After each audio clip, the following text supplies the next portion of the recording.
Se abre la sesión. El acta de la sesión número 1 se da por aprobada por no haber sido objeto de observaciones y el acta de la sesión número 2 se pone a disposición de las y los señores parlamentarios. El abogado secretario, don Patricio, dará cuenta de los documentos llegados a la comisión. Gracias, señor presidente. Primero, para esta cuenta se han recibido 2 reemplazos para esta sesión exclusivamente. El diputado señor Jorge Alessandri por el diputado señor Cristian Lavé y el diputado señor Cristian Araya por el diputado señor Johannes Kaiser. También hemos recibido oficio de la señora ministra del Interior y Seguridad Pública, mediante el cual se excusa de poder asistir a esta sesión, fundado en motivos de compromisos impostergables de su agenda. Se ha recibido para esta sesión la confirmación de los siguientes invitados. El señor, todos abogados, los señores Javier Velázquez y Francisco de Carras. Ellos asisten en forma telemática. Don Daniel Soto también telemáticamente. Y los señores Rodrigo Bustos, director ejecutivo de Amnistía Internacional, y el señor Cristian Araya Escobar, que están en forma presencial. Por otra parte, hay 2 invitados que se excusaron de poder asistir por problemas personales, el señor Pablo Urquizar y el señor Javier Willenman. Eso es todo, señor presidente. Muchas gracias, estimado secretario. Se ofrece la palabra sobre la cuenta. Diputada Plasencia. Gracias, presidente. Bueno, saludo a quienes nos acompañan, los invitados también por estar acá. Solamente, presidente, una solicitud, que aquellas personas que lamentablemente por problemas personales y de sus agendas no pudieron asistir puedan ser recalendarizados para esta discusión. Muchas gracias, diputada. De todas maneras, vamos a reagendar la participación. Entonces, esta sesión número 3 de las Comisiones Unidas de Legislación, Justicia, Reglamento y Seguridad Ciudadana. Agradezco la presencia también del presidente de la Comisión de Seguridad Ciudadana, don Jorge Alessandri. Vamos a continuar la discusión en general del proyecto de ley que establece normas generales sobre el uso de la fuerza para el personal de las Fuerzas de Orden y Seguridad Pública y de las Fuerzas Armadas en las circunstancias que se señala, que es el boletín número 15.805-07, que está calificado por el Ejecutivo con urgencia simple. Se ha invitado al efecto a la señora ministra del Interior y Seguridad Pública, quien se ha excusado de poder asistir. Asimismo, se ha invitado a exponer sobre el proyecto a los abogados señores Pablo Urquizar Muñoz, Javier Velázquez Valenzuela, Francisco Bedecarratz Scholz, Javier Willenman y al señor abogado don Cristian Araya Escobar, asimismo al director ejecutivo de Amnistía Internacional, señor Rodrigo Bustos. Yo quiero agradecer la presencia de don Cristian presencialmente y de don Rodrigo, y también nos acompañan telemáticamente don Daniel Soto, don Francisco Bedecarratz y don Javier Velázquez. Como son varios los expositores, estamos en la discusión en general, le vamos a pedir y solicitar que nos puedan exponer o dar sus comentarios respecto a este proyecto de ley dentro de 10 minutos, para que también las y los diputados tengan la oportunidad de hacer preguntas. Y vamos a iniciar con, si lo tiene bien, don Rodrigo Bustos, que es director ejecutivo de Amnistía Internacional Chile, es abogado y doctor en Derecho, así que muy bienvenido, don Rodrigo, y tiene usted 10 minutos. Muchas gracias, señor presidente. Muy buenas tardes. Saludo también por su intermedio a los señores diputados y diputadas presentes y a las otras personas también invitadas para esta sesión. Bueno, lo primero que queremos señalar desde Amnistía Internacional es que nos parece que esta es una iniciativa legislativa valorable. No solo porque se citan en lo antecedente del proyecto diversas disposiciones de tratados internacionales de derechos humanos o de soft law, sino también porque consideramos que de finalmente aprobarse como ley este proyecto podría contribuir a abordar, solucionar a lo menos 4 brechas legales actuales. Primero, contribuiría a cumplir las exigencias normativas, desarrollar los estándares internacionales para el uso de la fuerza. Segundo, serviría para establecer criterios que ayuden a identificar en qué oportunidades se puede emplear la fuerza, con qué elementos, en qué intensidad y cuáles son las obligaciones correlativas que genera su uso.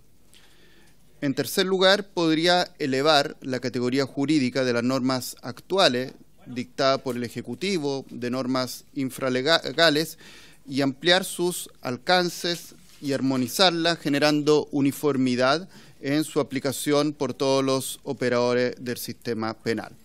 Y en cuarto lugar, creemos que podría permitir interpretar la legítima defensa privilegiada establecida por la Ley 21.560, conocida como Naín Retamal, considerando los estándares internacionales de proporcionalidad para el uso de la fuerza en la aplicación de la ley.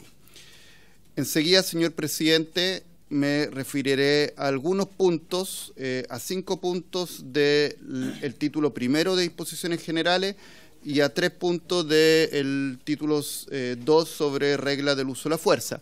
Mañana se va a hacer llegar a ambas comisiones, por cierto, un informe de nuestra organización donde se desarrollan mucho más elementos de los que voy a exponer en esta oportunidad.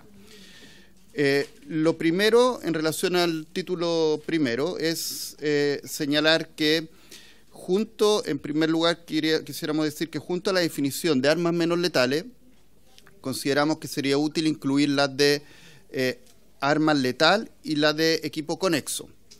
Para este efecto, Amnistía Internacional tiene un documento a nivel global del año 2015 que podemos hacer llegar y donde hay una propuesta técnica de cómo se pueden definir todo este tipo de distintas armas.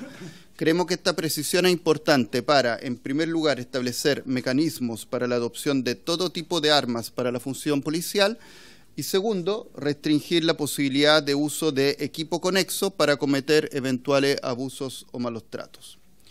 En segundo lugar, referirme al principio de proporcionalidad.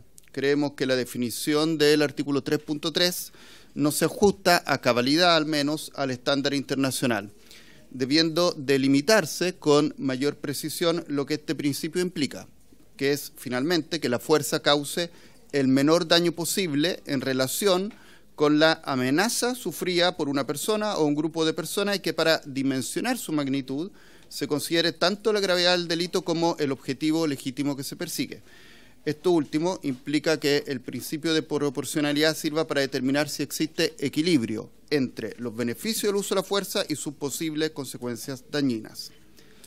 En tercer lugar, sobre el principio de responsabilidad que está contemplado en el artículo 3.4 del proyecto. Creemos que no se encuentra del todo correctamente determinado.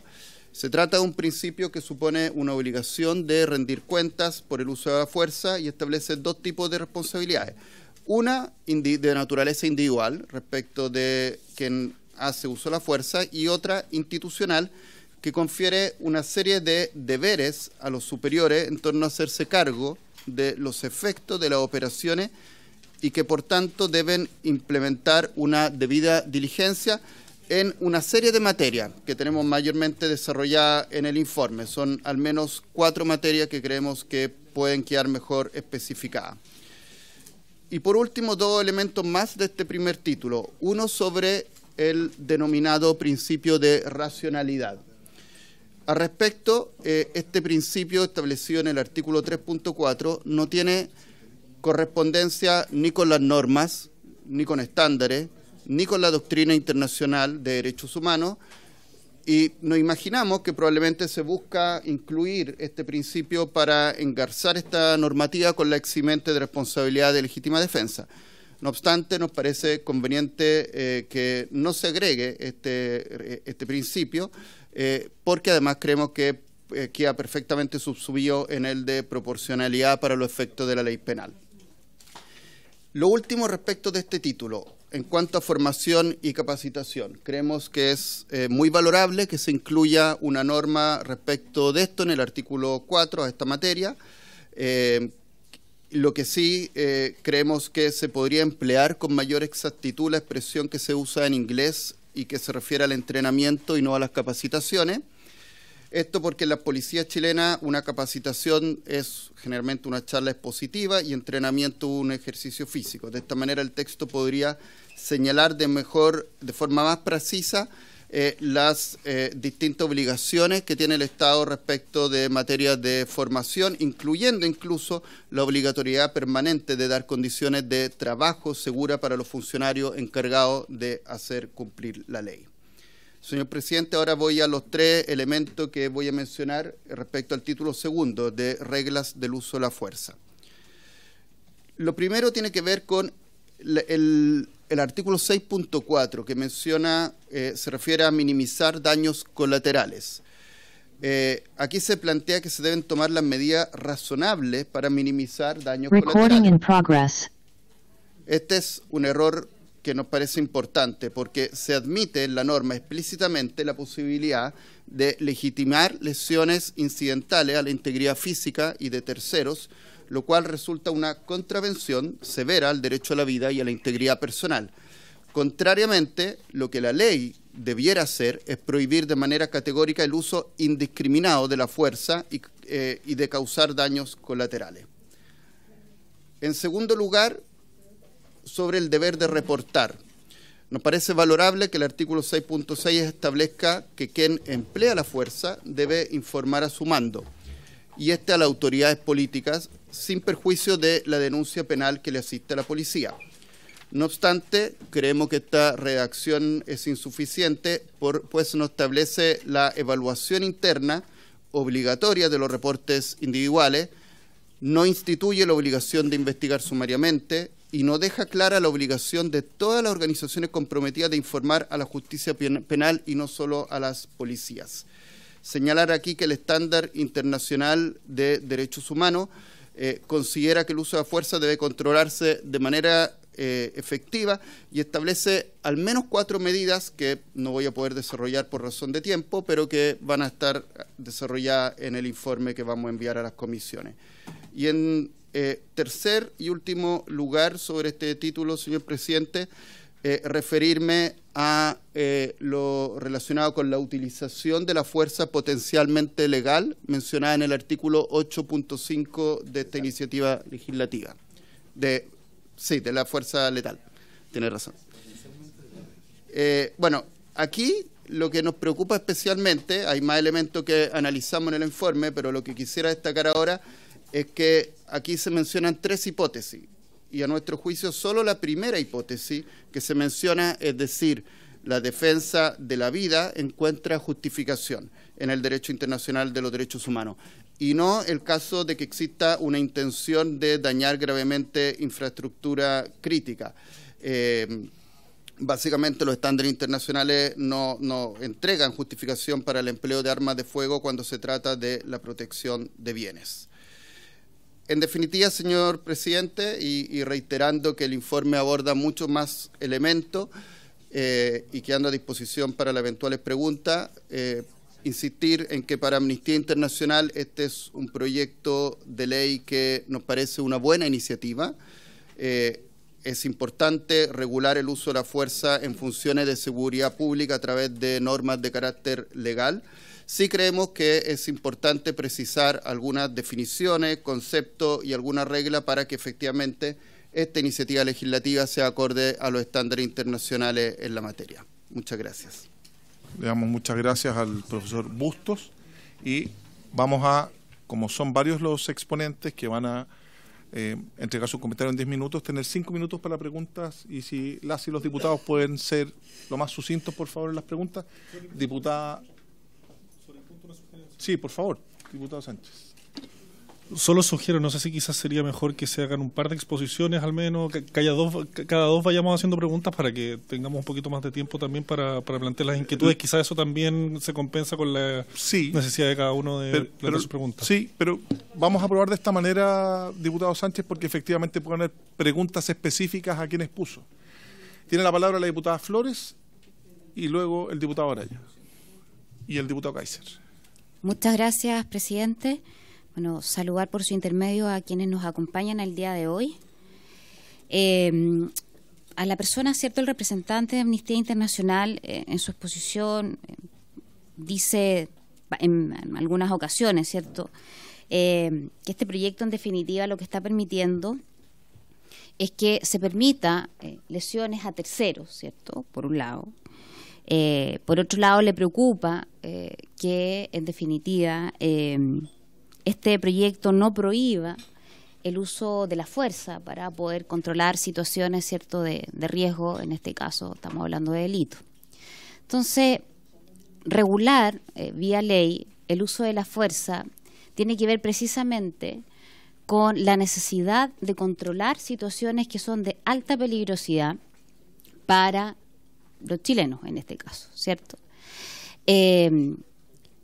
Hemos visto situaciones de alteración al orden público muy graves en nuestro país, y a mí la verdad es que me sorprende mucho la exposición que hace, puesto que me gustaría, y por su intermedio esta es la pregunta, saber cómo pretende Amnistía Internacional, en consecuencia, si no le parece que se tenga que hacer uso de la fuerza, si no le parece que se tenga que hacer el uso de armas para la defensa del mismo, cómo se restablece el orden público.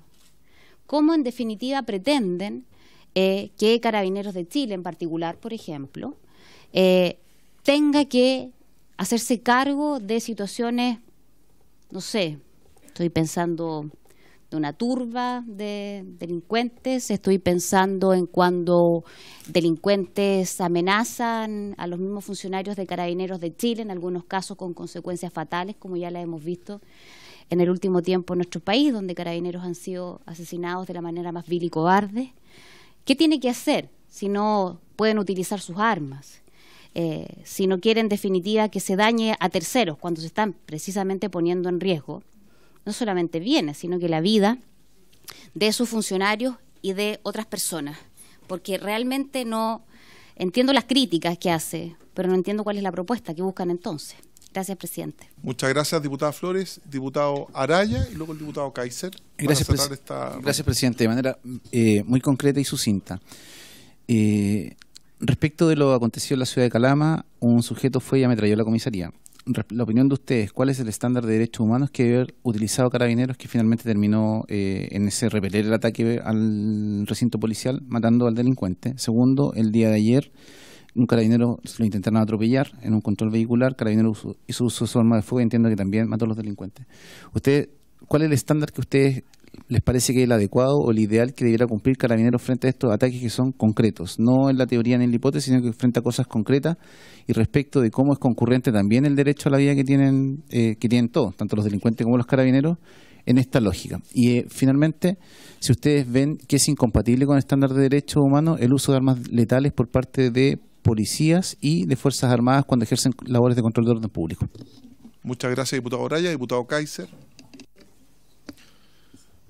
Muchas gracias, señor presidente. Un par de consultas al expositor. Uno, ¿qué experiencia tiene como miembros de Fuerza de Seguridad que hayan aplicado reglas de uso de la fuerza?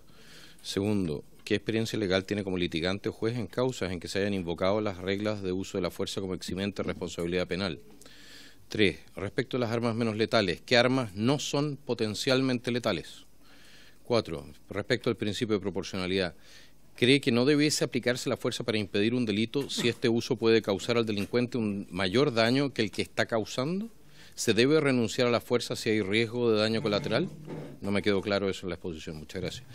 Quinto, y para cerrar, ¿el privado puede hacer uso de la fuerza en defensa de su propiedad? ¿El Estado no? Muchas gracias. Muchas gracias, diputado Kaiser. Le vamos a ofrecer la palabra a don Rodrigo Bustos. Yo le pido a las diputadas y diputados que entiendan, los que intervinieron ahora, obviamente no después, y pueden hacer las preguntas a los siguientes invitados. Don Rodrigo, se puede hacer cargo de los comentarios de la diputada Flores, del diputado Araya y del diputado Kaiser. Gracias, señor presidente. A ver, respondiendo a la pregunta de la diputada Flores, yo no dije, está grabada me imagino mi intervención, no dije que las policías, carabineros o cualquiera de las instituciones que pueda hacer uso de la fuerza no pueda hacer uso de la fuerza si es que genera lesiones o que no pueda hacer uso de la fuerza en determinadas ocasiones, este es un proyecto que regula el uso de la fuerza, señalé que nos parece bien que se avance en esta dirección, y menos señalé que, porque también refirió al final sobre amenazas con consecuencias fatales que ha habido el último tiempo respecto de personal de Carabineros que ha resultado víctima de homicidio, menos señalé que en ese tipo de hipótesis el personal policial no puede hacer uso de la fuerza. Al contrario, por supuesto que si hay una amenaza letal, el funcionario no solo puede hacer uso de la fuerza, sino que puede hacer uso de la fuerza letal respecto de esa amenaza. Entonces, yo la verdad no sé por qué se me hicieron esas preguntas respecto de la intervención. Respecto a las dos hipótesis que señala el diputado Araya, la verdad es que a mí, sin conocer en detalle los hechos, no me parecería responsable dar una opinión tajante.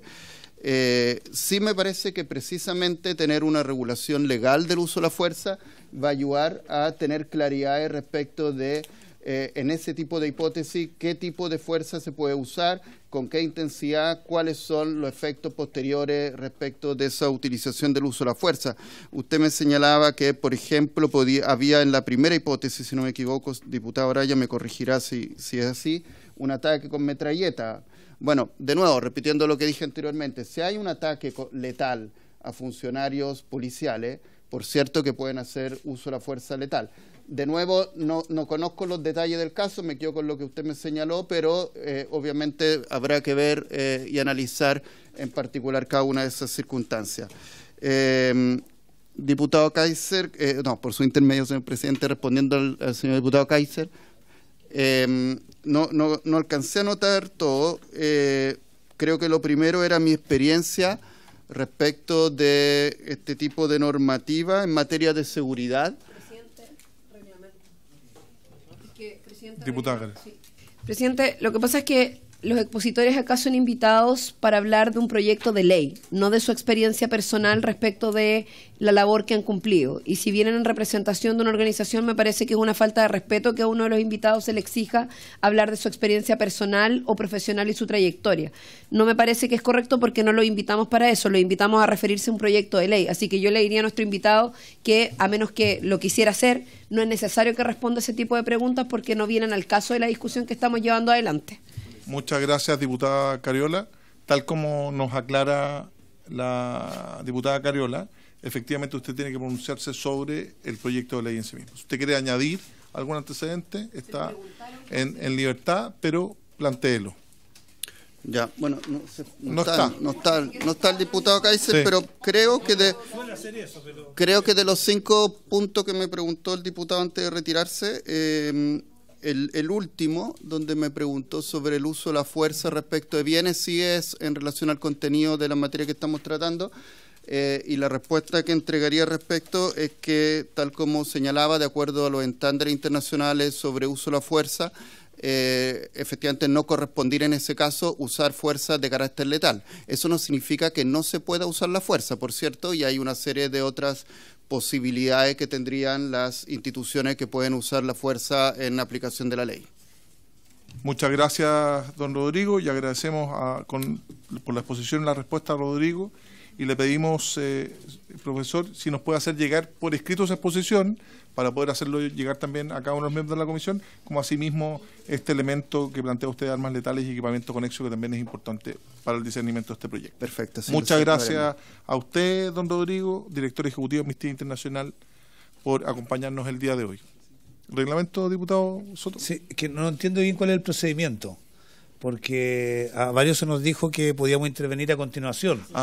Lo que pasa, queremos hacerle preguntas a este invitado. Lo que pasa es lo siguiente, ¿sí? Es que tenemos 6 expositores. Entonces puede ser que nos alarguemos muchísimo.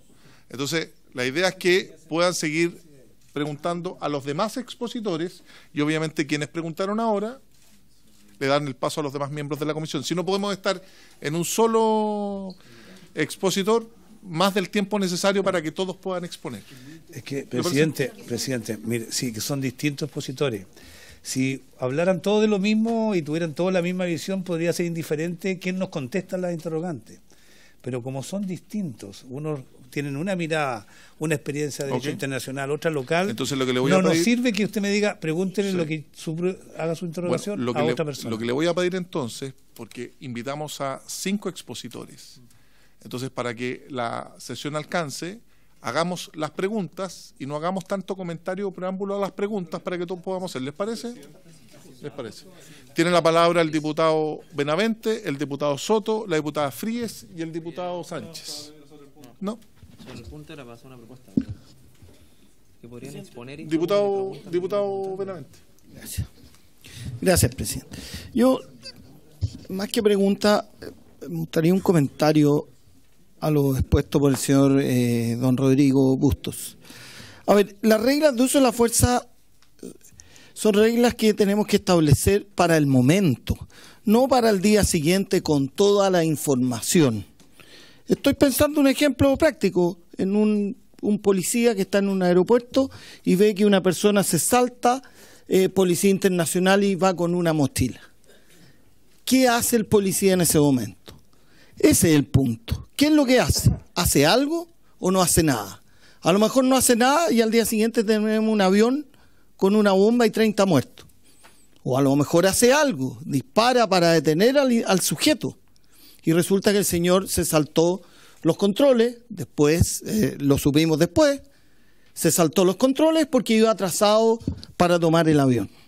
Entonces yo creo que las reglas de uso de la fuerza son para ese momento, y por eso la racionalidad es un elemento fundamental, porque la racionalidad implica la decisión en el momento, con las circunstancias fácticas del momento.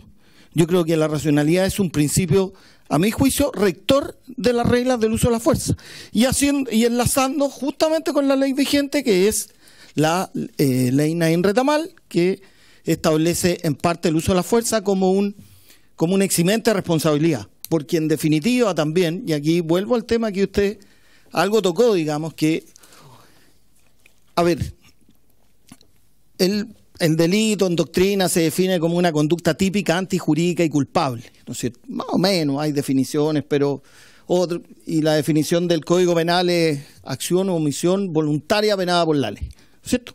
El Código Penal describe conducta. Antes mencionábamos, la diputada Pérez dijo muy bien, sí, que la ley regulaba situaciones generales, pero en materia penal es un poco distinto porque describe conductas.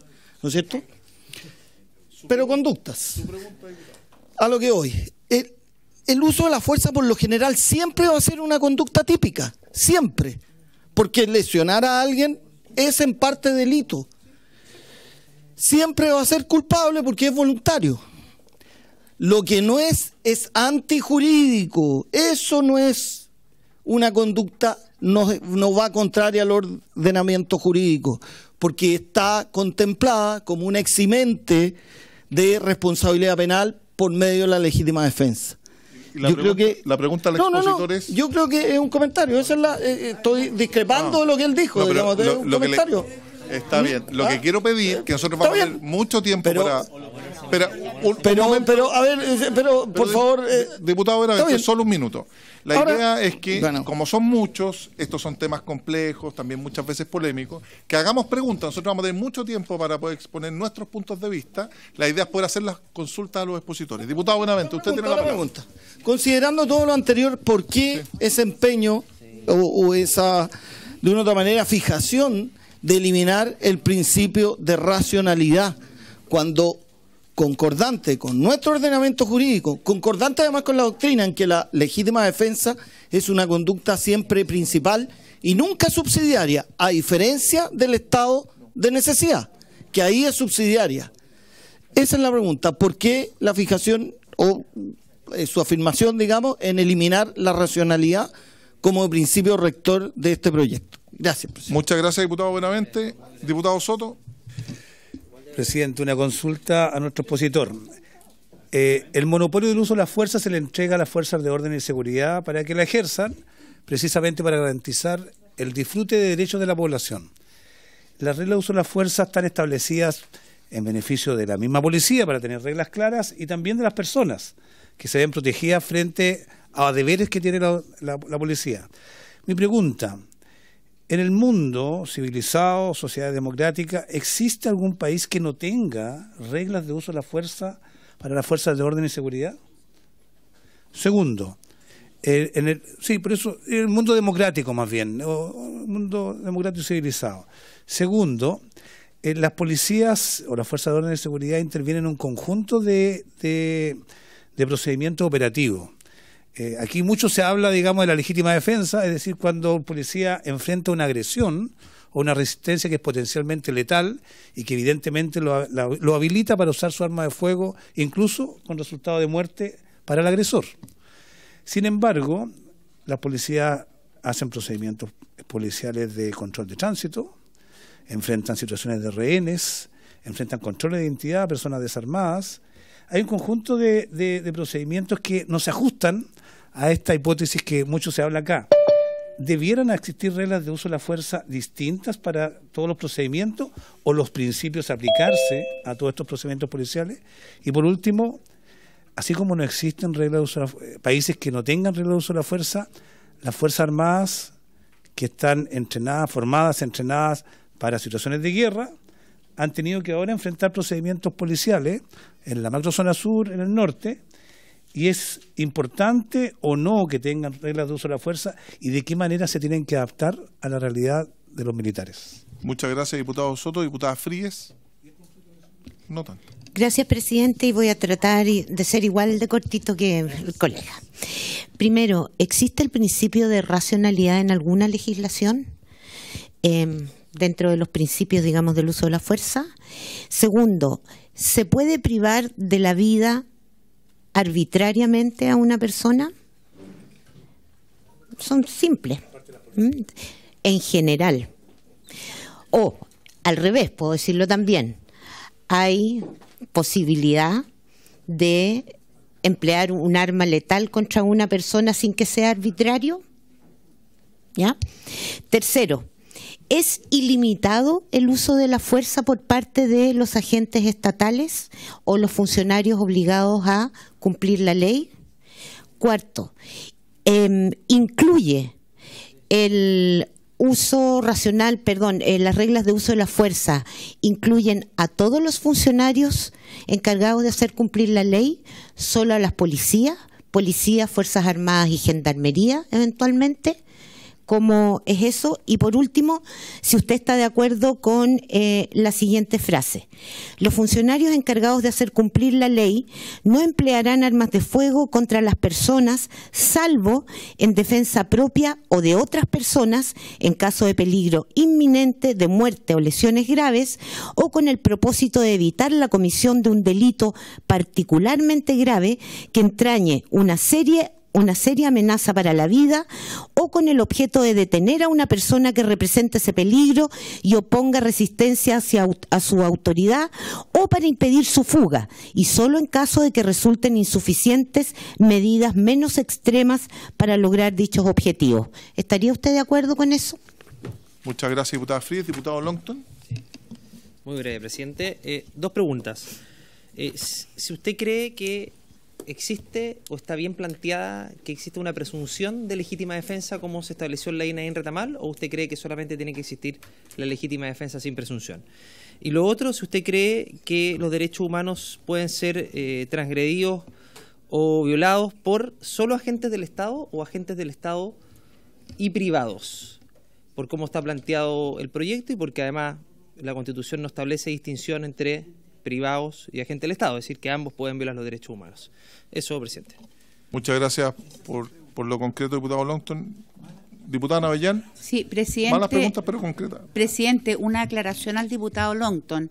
Eso ya quedó establecido el año pasado en un estudio que le pedimos a la Biblioteca del Congreso, en el cual quedó claramente establecido que la violación de derechos humanos no solamente es por parte de agentes del Estado. Entonces, lo sé, lo que pasa es que también se lo aclaro por si está equivocado, caballero. Diputada, su pregunta, por favor. No, era una aclaración para él. Ok, listo.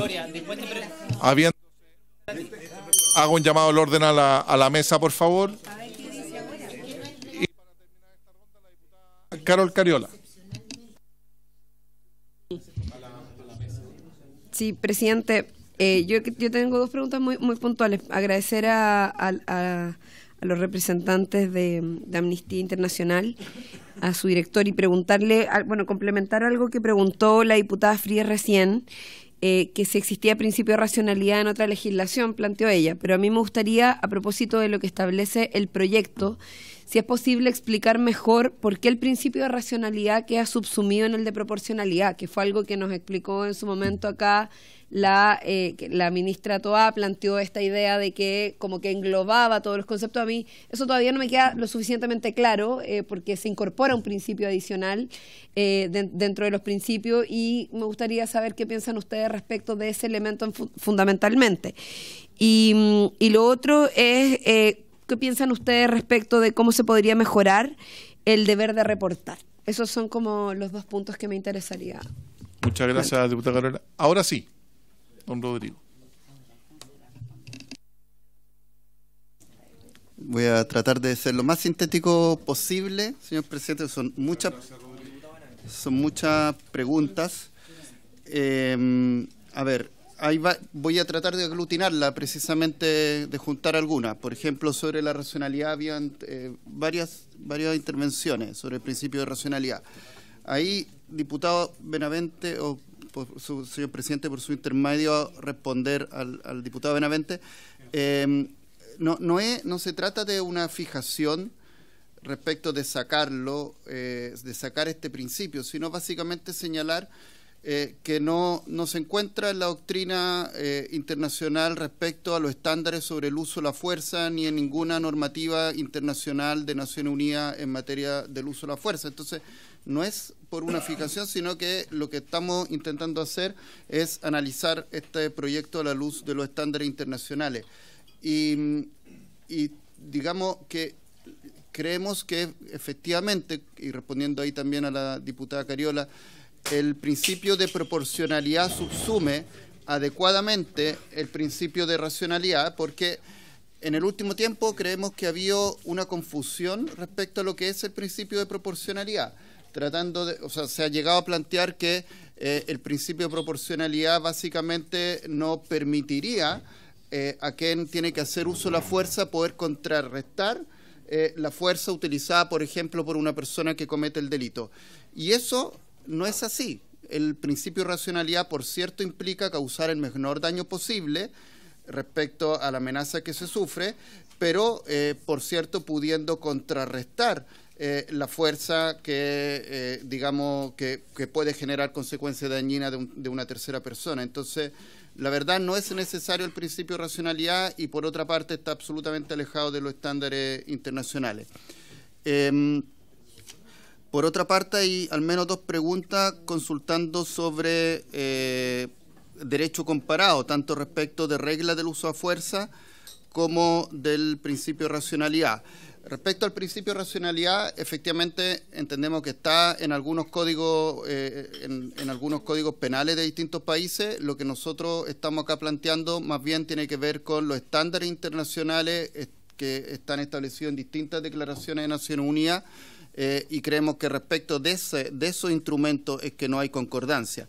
El diputado Soto también en materia de derecho comparado nos pregunta sobre si hay reglas del uso de la fuerza en otra legislación, en otro ordenamiento jurídico, y bueno, la respuesta ahí es que hay algunos estados que tienen reglas del uso de la fuerza a nivel legal, como sucede en España, como sucede en algunos países de América Latina también, en Perú, en México incluso, y hay varios otros países, entre los cuales en este momento está Chile, que tiene fundamentalmente una dispersión de normas sobre el uso de la fuerza en algunas normas legales, y donde falta precisión de varios de los requisitos, y hay normas que están establecidas de manera infralegal, como en la circular del uso de la fuerza de Carabineros de Chile.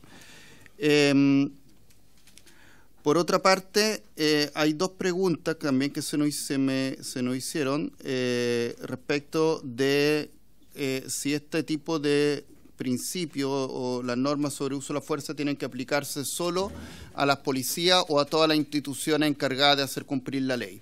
Me parece un punto relevante, porque efectivamente algo que en lo que puede contribuir esta iniciativa legal es dejar claro que todas las instituciones a las que le pueda corresponder alguna función respecto al cumplimiento de las leyes van a tener que regirse por esta normativa.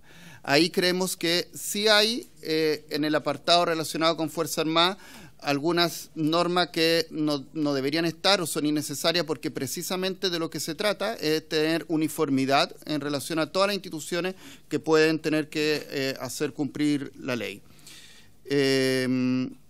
La diputada Fríes me preguntó también sobre si puede eventualmente, si es que entendí bien, poder afectar el derecho a la vida de alguna persona de manera arbitraria. Y bueno, la respuesta ahí es que sí se puede, por cierto, por parte de funcionarios policiales o de personal que puede hacer cumplir la ley, terminar con la vida de otra persona, pero no efectivamente de manera arbitraria. Y dentro de las varias hipótesis de una cita que leyó, hay algunas que nos parece que son coherentes con el estándar, especialmente cuando está en peligro la vida de alguna persona. Otras como el poder prevenir la fuga, que nos parece que en cambio se alejan del estándar internacional. El diputado Lonton me hizo dos preguntas bien precisas. Una respecto de la ley Naín Retamal, y ahí, bueno, nosotros de Amnistía Internacional hicimos llegar en su momento un informe que le podemos remitir a la Comisión de Seguridad del Senado cuando se está discutiendo esa iniciativa legal, y sí señalamos varias preocupaciones respecto de ese proyecto de ley. Por una parte, respecto a la legítima defensa denominada privilegiada, creemos que no era necesaria y que puede generar problemas respecto de impunidad de violación a los derechos humanos, además de haber manifestado la preocupación respecto de otras partes de ese proyecto de ley, como la modificación a las normas sobre apremios ilegítimos. Y respecto de lo que me preguntó también la diputada Cariola sobre el principio de racionalidad, espero haberlo ya respondido, y sobre el deber de reportar, aquí quiero señalar algunas obligaciones específicas que nos parece relevante que puedan señalarse en relación a establecer deberes a los superiores en torno a hacerse cargo de los efectos de las operaciones, y que por tanto deben implementar una debida diligencia en el entrenamiento, en impartir instrucciones para ajustar los procedimientos de la ley y a los derechos humanos, y rendir cuenta ante la opinión pública. Eso respecto del principio de responsabilidad. Y respecto del deber de reportar, señalar que hay 4 materias que nos parecen importantes. Uno, establecer la obligatoriedad de reportar los incidentes en los que se ha usado la fuerza. 2, contar con un oficial a cargo de verificar la consistencia de los reportes para cotejar el cumplimiento o no de los principios establecidos en la ley. 3, mantener toda la información relacionada con uso de la fuerza a disposición del público.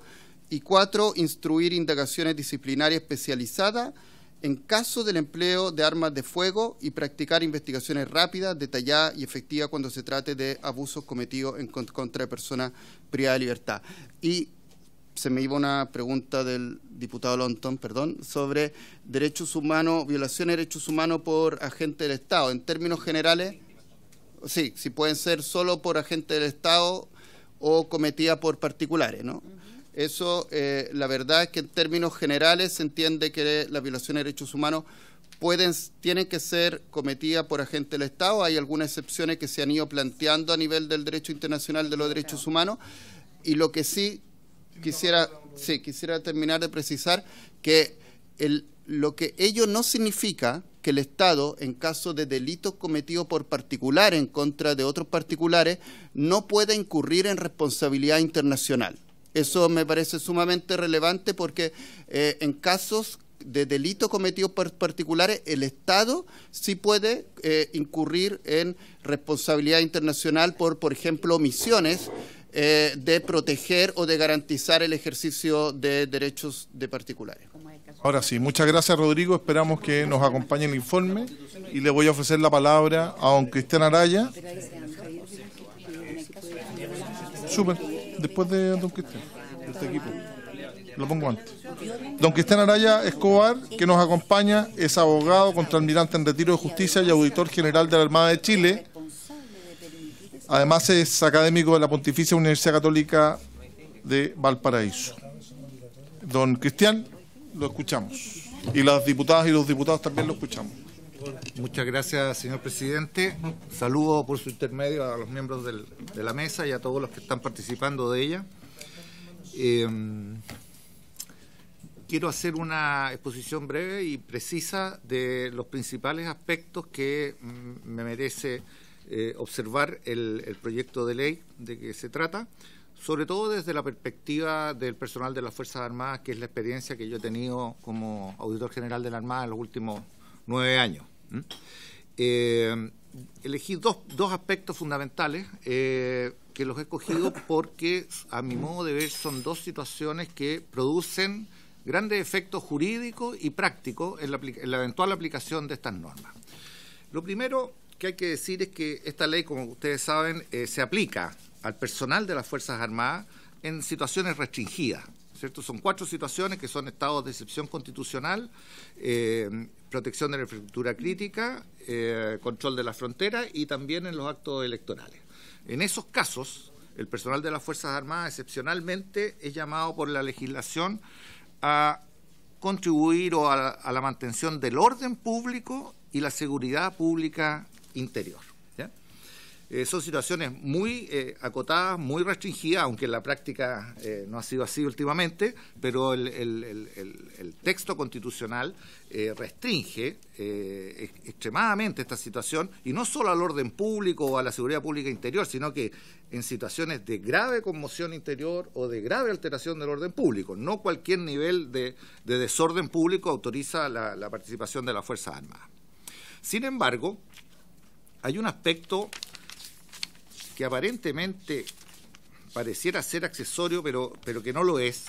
En el artículo 4, que se refiere a la formación y capacitaciones, se establece que el personal de las Fuerzas Armadas deberá contar con formación y capacitación adecuada para hacer uso de la fuerza, y también que deberá ser dotado del equipamiento adecuado para proteger su vida y la de terceros de conformidad con las funciones que desempeña. Esto, que en otras palabras significa entrenamiento y medios materiales para el cumplimiento de una función de orden público, es una disposición que se hace en este proyecto de ley, que se propone en este proyecto de ley de manera permanente a las Fuerzas Armadas. Por lo tanto, de acuerdo al texto del artículo 4, las Fuerzas Armadas debieran contar en sus planes de estudio, ¿no es cierto?, con entrenamiento, perfeccionamiento, capacitación para control del orden público o de la seguridad pública interior, y también los presupuestos de la nación debieran entregarle a las Fuerzas Armadas, ¿no es cierto?, medios presupuestarios para poder adquirir materiales, armas, elementos disuasivos, etc. Ahora, considerando eso, si nosotros vemos el artículo 101 de la Constitución, se establece que las funciones de las Fuerzas Armadas son la defensa de la patria y la seguridad nacional.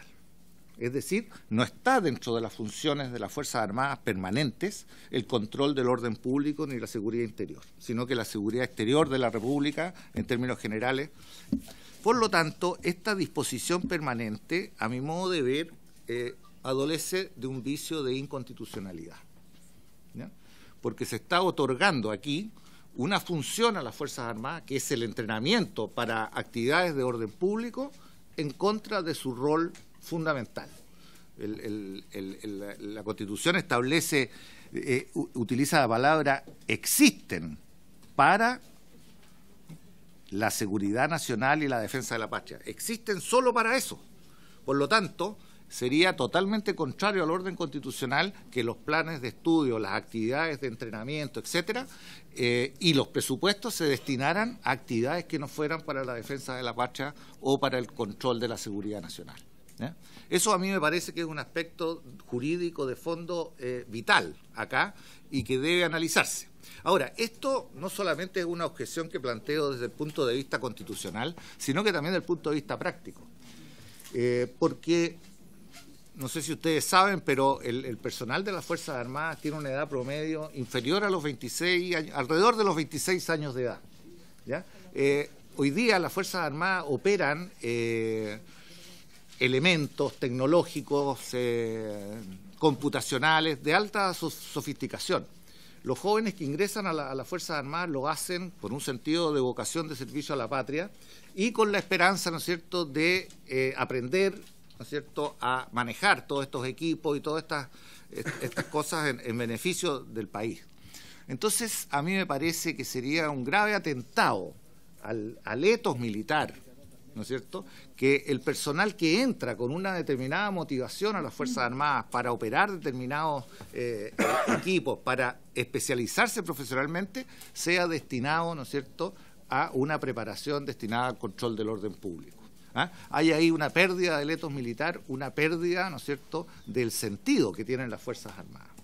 En segundo lugar, y esto es lo que me parece más grave de todo, y la experiencia que yo tengo en la Armada, los sistemas de armas que se emplean hoy día son extremadamente complejos, requieren de un grado de profesionalización, de un grado de estudio, de un grado de entrenamiento extremo.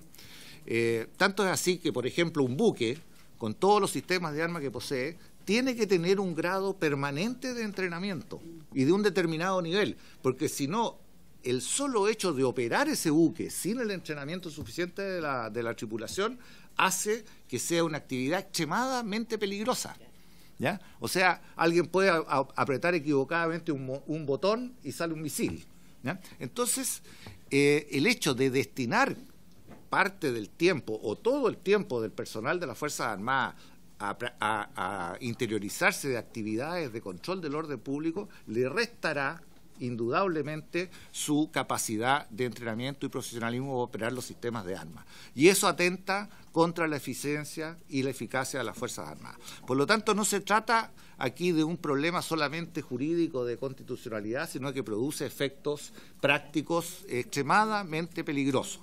Ahora, este fenómeno de entregarle a las Fuerzas Armadas entrenamiento y roles propios del orden público de manera permanente, no es extraño en ninguna parte, en ningún país del mundo, y tiene incluso, se le han puesto un nombre, consiste en la policización de las Fuerzas Armadas, ¿ya? Y yo creo que ese es un debate jurídico de fondo, de que si vamos a transformar a las Fuerzas Armadas en fuerzas de policía o vamos a reservarlas para el rol de la defensa de la patria y la seguridad nacional. Ese es un debate muy profundo que subyace en toda esta normativa y que yo creo que hay que afrontarlo, porque tiene un contexto constitucional, ¿ya? O sea, aquí el ámbito para debatir este problema de fondo no es una ley de regla de uso de la fuerza, sino que el rol constitucional que le corresponde a las Fuerzas Armadas, ¿ya? Yo creo que eso es lo primero que quiero señalar, señor presidente. Yo creo que es importantísimo. En segundo lugar, y apurándome un poco, quiero referirme a la estructura que tiene y el contenido de fondo que tiene este proyecto de ley. Este proyecto de ley, en el artículo 2, contiene 4 definiciones complejas: armamento letal, menos letal, cumplimiento del deber, legítima defensa, uso de la fuerza, etcétera. Luego tiene 5 principios en el artículo 3, ¿ya? Legalidad, necesidad, proporcionalidad, responsabilidad, racionalidad.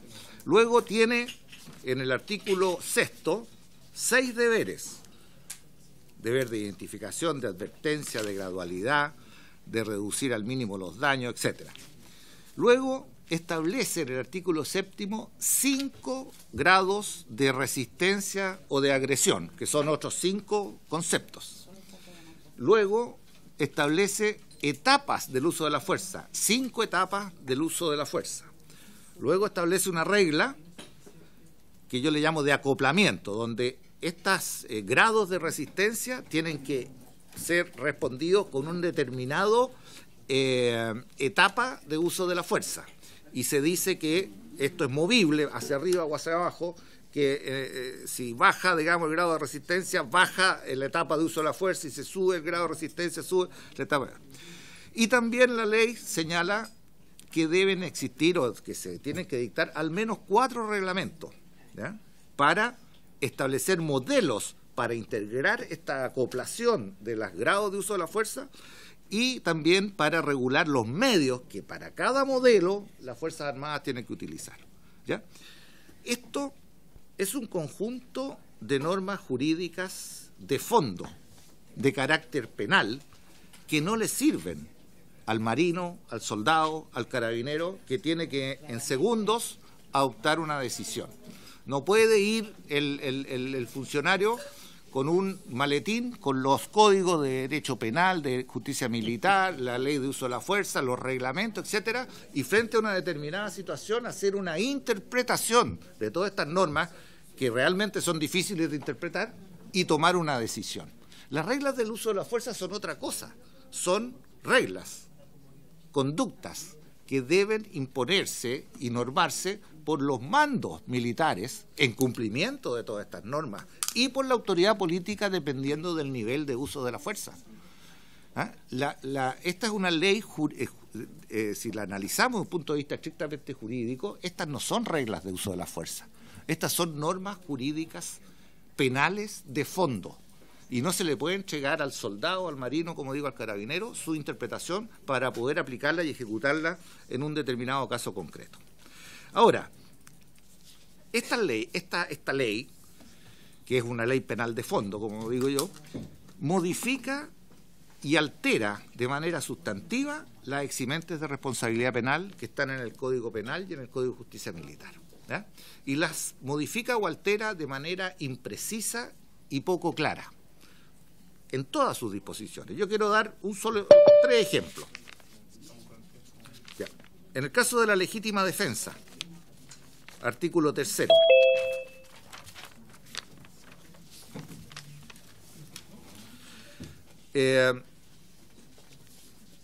Artículo 3º, perdón. El artículo 2º. La legítima defensa.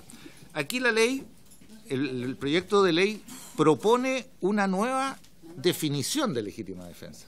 No sé, estará bien o mal, pero dice eximente de responsabilidad establecida en la ley para repeler o impedir un ataque actual o inminente a la vida o integridad física de una persona de conformidad con lo dispuesto en el Código Penal y las leyes. Pero resulta que esta definición es completamente distinta de la legítima defensa al Código Penal.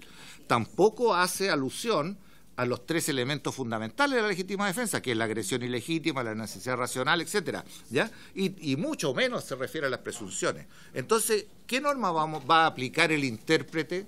¿Va a aplicar la norma del Código Penal? ¿Va a aplicar la norma de la RUF? ¿Va a aplicar las dos normas interpretadas? Eso le da absoluta incerteza a la situación. O ninguna. Después, por ejemplo, en el principio de necesidad, que está establecido en el artículo 3º, estoy dando solo ejemplos, ¿ah? Para terminar, y esto se repite en todos los deberes, se introducen en la norma penal de fondo elementos subjetivos. Se dice que habrá que utilizar la fuerza cuando sea estrictamente necesaria, en la medida de lo posible. ¿Ya? Después, en los deberes de advertencia, siempre que la situación operativa lo permita. En el deber de reducir al mínimo los daños, siempre que la situación operativa lo permita, etcétera. O sea, todas las normas penales que están aquí se transforman en normas jurídicas en blanco, porque va a ser el intérprete el que va a decir si se aplica o no se aplica de acuerdo a las circunstancias de hecho, a la situación operativa. ¿Y eso qué hace? Que se le entrega al juez de primera instancia esa facultad interpretativa, pero no se le da ninguna posibilidad al agente del Estado de tener una norma clara que resolver. En consecuencia, sí, para terminar, yo veo que este cúmulo de normas aplicables no son, en un sentido jurídico estricto, reglas de uso de la fuerza, sino que son normas jurídicas de fondo que vienen a alterar la correcta aplicación y la certeza del sistema jurídico penal. Y van a producir el efecto absoluto de inhibir la actuación de las Fuerzas Armadas y de las Fuerzas Policiales ante la absoluta incerteza de la interpretación de estas normas, ¿ya? Y lo otro que quiero resaltar para terminar es que las reglas de uso de la fuerza deben ser dictadas en cada caso concreto y específico por la autoridad política y por la autoridad militar en la medida del caso que se trate. Yo no puedo dar una norma de uso de la fuerza para desalojar un colegio y aplicar las mismas para combatir un grupo terrorista, ¿no es cierto?, en el sur de Chile. Esas normas de uso de la fuerza, de aplicación de la fuerza del Estado, tiene que ser dada operativamente por el mando militar correspondiente y, si excede la facultad de mando militar, por la autoridad política, el ministro de Defensa, el presidente de la República. Muchas gracias, don Cristian. Le vamos a pedir a los diputados que sean lo más breve posible, por favor, hasta 1 minuto en las preguntas. Tiene la palabra el diputado Sánchez, la diputada Navellán, el diputado Soto y la diputada Plasencia. Muchas gracias, presidente. Primero que nada, agradecerle al señor Araya su exposición, muy completa por lo demás, y creo que es muy útil para hacer un análisis de fondo de qué es lo que se nos está poniendo por delante. No es un tema de fácil discusión ni que podamos darle un trámite, una conversación tan express, por decirlo de cierta forma. Quiero resaltar un poco, y sobre la base de eso plantear una inquietud, esta idea que plantea el señor Araya respecto de que se le entrega a carabineros y miembros de las Fuerzas Armadas en la calle la responsabilidad de hacer la interpretación jurídica de una norma penal de fondo que, haciendo en el fondo una interpretación de lo que decía el señor Araya, estas vendrían a ser sumamente abstractas y también remitiéndonos concretamente a cómo están planteados los deberes, son relativizadas, en el sentido de que cada uno de estos imperativos tiene en la medida de lo posible. Me gustaría saber sobre la base de la experiencia práctica que usted tiene. Usted formó parte de la Armada como abogado, llegó hasta un nivel bastante alto y por lo tanto le tocó ver un poco la práctica de cómo estas cosas se terminan aplicando en el fondo. ¿Qué tipo de situaciones termina generando en la práctica, aterrizado esto a la realidad humana de el soldado que está desempeñando funciones en terreno, del infante marina en el caso, por ejemplo, que está desplegado hoy día en la Araucanía, que está enfrentado a este tipo de decisiones? Han habido en los últimos años situaciones concretas donde incluso uniformados han sido llevados a tribunales por razones en el fondo bastante cuestionables por lo demás. Entonces, ¿qué tipo de efectos prácticos, qué tipo de riesgos, a qué tipo de riesgos está enfrentado un soldado, un infante marina, un efectivo militar que está desplegado en terreno, está en una situación compleja y que tiene que tomar este tipo de decisiones, que tienen que hacer este tipo de juicios respecto de una norma que potencialmente puede ser tremendamente abstracta y a consecuencia de eso? ¿Qué tipo de normas necesitaríamos? Porque el señor Araya nos dijo, estas no son reglas de uso de fuerza. Bueno, ¿qué tipo de cuerpo normativo vendría a ser una regla de uso de fuerza? Estamos hablando de un procedimiento, en el fondo un protocolo, estamos hablando de un manual, en el fondo de un paso a paso. ¿Qué tipo de cuerpo normativo vendría a ser, si, estrictamente hablando, regla de uso de fuerza? Muchas gracias. Muchas gracias, diputado Sánchez. Diputada Navellán, puede ser más breve, se lo agradezco. Muchas gracias, presidente. Don Cristian, muchas gracias por estar acá. Clarísima su exposición. Yo tengo 3 preguntas concretas. Usted dijo de que efectivamente, de acuerdo a lo planteado en este proyecto de ley, habría que de alguna manera inmiscuirse en lo que es la malla curricular hoy día de las Fuerzas Armadas, porque claramente habría que cambiarse estas cosas. ¿Qué opinión le merece que desde un punto de vista político se pretenda interferir en la malla curricular de las Fuerzas Armadas? Esa es la primera pregunta. Porque usted mismo dijo que esto era un grave atentado al ethos institucional. Me imagino que cambiar la malla curricular o pretender influir desde un punto de vista político en ella también es parte de ese daño.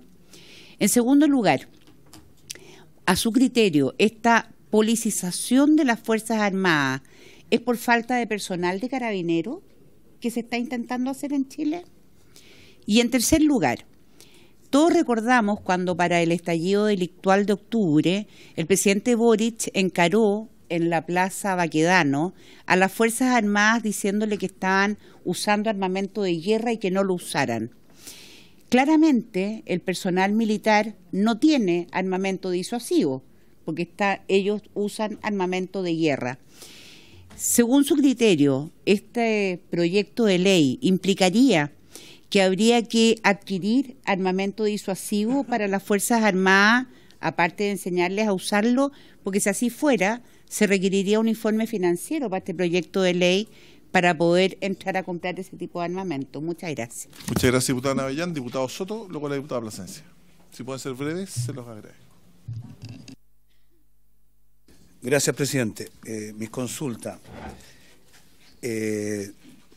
Hizo una afirmación bien dura en términos de que serían inconstitucionales las tareas que están fuera de la misión institucional de la Fuerza Armada, que obviamente no comparto porque significaría que todos los militares que ayudan en las emergencias, en los incendios, que están hoy día colaborando con las policías o derechamente teniendo facultades policiales en los estados de excepción serían completamente ilegales y no lo son.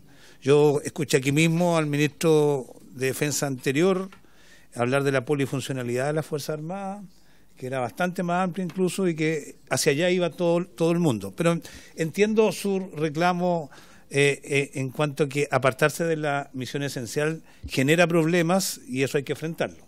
Eso estoy de acuerdo. Segundo, tampoco comparto la afirmación cuando dice que estas no son reglas de uso de la fuerza y su cuestionamiento en las reglas de uso de la fuerza, porque son una repetición de algo que ustedes aplican desde hace 3 años, que están en el decreto 8 del Ministerio de Defensa Nacional, que establece las reglas de uso de la fuerza para las Fuerzas Armadas en los estados de excepción constitucional que indica. En estas reglas, que tienen nivel reglamentario, no legal, aparecen todos los principios que usted ha mencionado como ambiguos, como principio de legalidad, necesidad, proporcionalidad, principios de gradualidad, principios de responsabilidad, deber de advertencia, y en fin, cuál es el comportamiento de los funcionarios militares o de la Armada en relación a la detención, control, registro. Está firmado por el presidente de la República, Sebastián Piñera, y Alberto Espina, ministro de Defensa Nacional. Son reglas que están vigentes, que la han aplicado usted en los estados de excepción. No sé qué aplicaban antes, pero por lo menos en el año 2020 se aplican en los mismos términos o muy similares a los que están establecidos acá. Y en tercer lugar, han habido en el pasado, hace más de 50 años, episodios de militares en contexto precisamente de control policial o facultades policiales, donde hubo muchos hechos delictuales que han logrado o se han traducido en que hay muchas personas condenadas por lo que se denominaba la ley de la fuga, donde aparecen vinculados militares hace más de 50 años respecto de precisamente personas que eran prisioneros de la Fuerza Armada, huían aparentemente y terminaban fallecidos con balazos en la espalda y que a nivel internacional fueron estimados como ejecuciones extrajudiciales. ¿Qué reglas existen hoy día que impidan la aplicación de este tipo de normas que en alguna parte de Chile, en alguna época, se aplicaron? Muchas gracias, diputado Soto. Diputada Plasencia. Gracias, presidente. Bueno, le agradezco también al expositor la exposición. Gracias. Preguntas para tratar de ser breve. Yo entiendo que las reglas de uso de la fuerza tienen que ver con apostar a una profesionalización, por supuesto, de la función que realizan, en este caso, principalmente las policías, pero excepcionalmente también lo hacen las Fuerzas Armadas.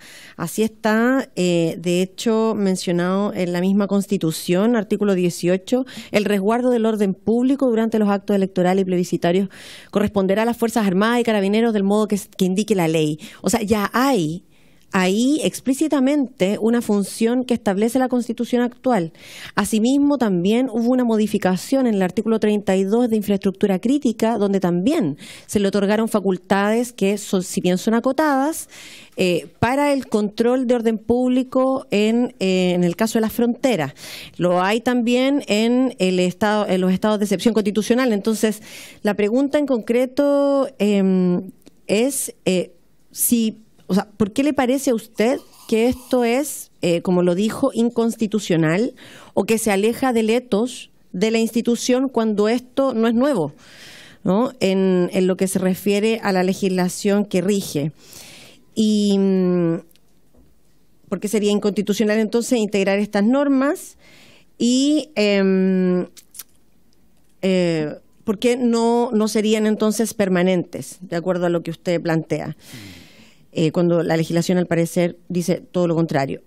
lo otro, ¿cómo podemos entonces compatibilizar, a raíz de lo que usted plantea también, la necesidad de contar con capacitación efectiva para los funcionarios del Estado que cumplan, ya sea de manera permanente o excepcional, las funciones de resguardo de la seguridad pública, atendiendo a que el desarrollo de criminalidades y también armamentístico requiere capacitar justamente para su uso, sin lesionar entonces la norma constitucional que usted citó? Muchas gracias, diputada Plasencia. ¿De reglamento, diputado Sánchez? Muchas gracias, presidente. Me gustaría solicitarle, sobre la base del criterio que usted aplicó hace un rato, en virtud de la solicitud de la diputada Cariola, que nuestro invitado, don Cristian Araya, no tenga que referirse a la última pregunta del diputado Soto, que me parece una falta de respeto, y tratar de aplastar de cierta forma encima de nuestras Fuerzas Armadas cuestiones que ocurrieron hace 50 años y que no tienen absolutamente nada que ver con ninguno de los uniformados que hoy día están en servicio activo. Me parece una falta de respeto. Muchas gracias, diputado Sánchez. Yo difiero a usted. Lo que plantea es un tema de contexto. Lo que hizo el diputado Kaiser, bien o mal, fue pedir los antecedentes curriculares del expositor, que es muy distinto.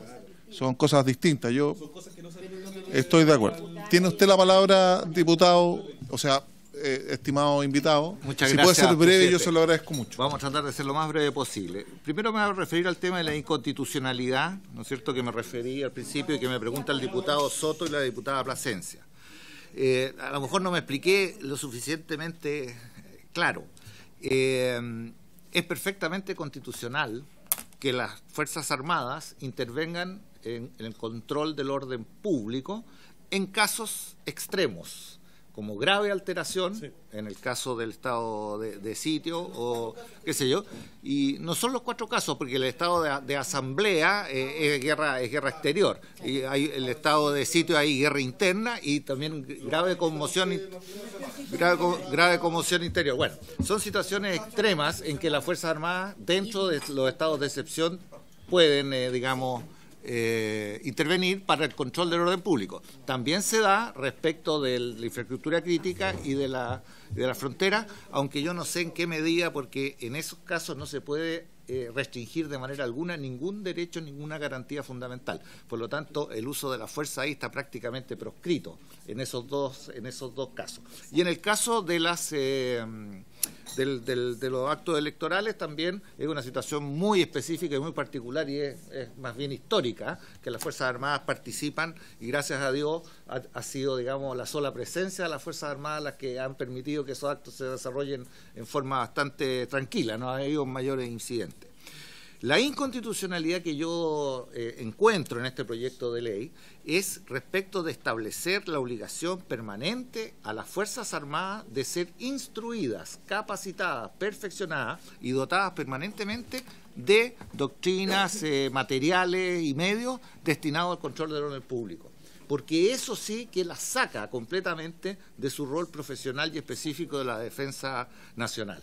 ¿Ya? Y eso es lo que yo encuentro peligroso desde el punto de vista de la motivación y del etos militar, ¿no es cierto?, de la eficiencia y eficacia de las Fuerzas Armadas, y sobre todo creo que ese es un problema que se sitúa en el ámbito constitucional, porque si vamos a policializar a las Fuerzas Armadas, esa es una decisión que debe discutirse a nivel constitucional, ¿ya?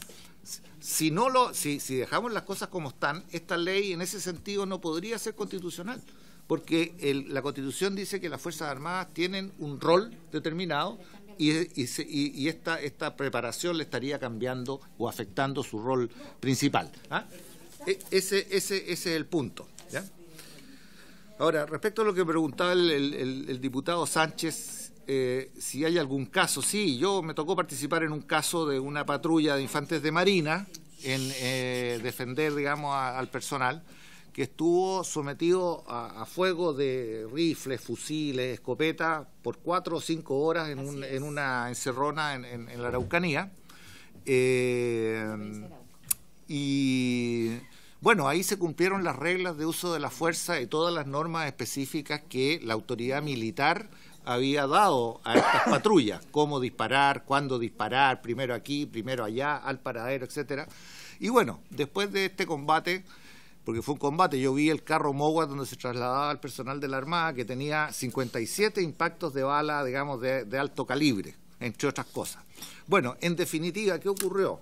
el fiscal del Ministerio Público imputó a los dos infantes de Marina que hicieron uso de las armas, y no se sabe si fueron esas armas las que causaron la muerte o no, eso no se pudo determinar, pero a lo que voy es que al pedir las medidas cautelares respecto de estos... Hubo muerto, digamos, ¿no? Hubo un muerto. No se sabe quién le disparó. Sí, no se sabe. Bueno, ¿De qué bando? De alguien que estaba disparando. No sé. ¿Ah? Hacia los Bueno, infantes de Marina. bueno, entonces lo que yo quiero resaltar en esto, ¿no?, además del caso concreto, es que el fiscal del Ministerio Público, para fundamentar la prisión preventiva que pidió y que en definitiva la Corte la negó, porque quedaron en libertad sin precautoria, fundamentó de que estos infantes de Marina, o sea, todas estas patrullas, porque eran 3 patrullas, eran un peligro para la sociedad porque portaban armas de guerra. ¿Ya? Ese es un criterio, ¿no es cierto?, que se ve completamente vulnerado, ¿ya?, respecto de la función que tienen las Fuerzas Armadas. O sea, se le está pidiendo a las Fuerzas Armadas que son atacadas con armas, ¿no es cierto?, que no respondan con las armas que el Estado les da para defenderse. Entonces ahí hay una tremenda, digamos, contradicción. No puede ser, digamos, de que a las Fuerzas Armadas, a todos los miembros de las Fuerzas Armadas, se les considere un peligro para la sociedad porque están armados con armas para la guerra que están. Ya, eso. Ya. La respuesta es mía, pues.